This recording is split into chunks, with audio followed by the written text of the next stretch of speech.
Okay, great. So you created your product and you've written your sales letter.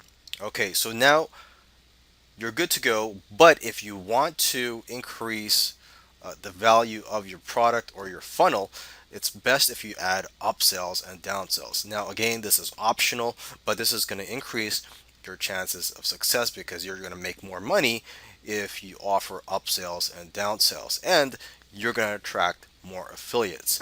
So, if you're not familiar with funnels, usually the way they work is you have a product that you would sell, and then when people buy your product, they would immediately be taken to an upsell offer to buy something that's related to your main product, and you could sell this for a higher price. And if they turn that down, they could be presented with a downsell offer where they could buy that product for a lower price.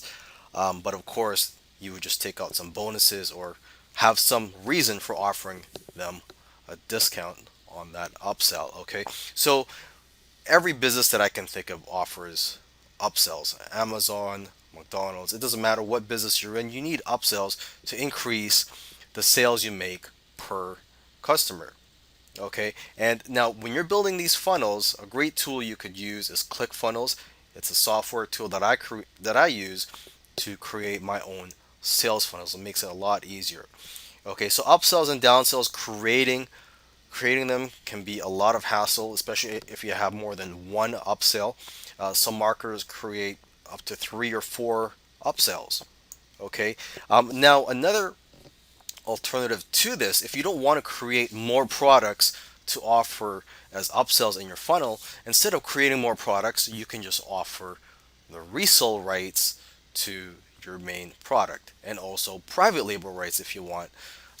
So basically, let's say you have a product on how to drive traffic to your website. You would sell that on the front end, and when people buy that, you could offer them the opportunity to buy resale rights so that they can resell that course. And if they buy the resale rights, you could offer them another upsell where you could sell them the private label rights, meaning that they could edit the product and resell the product.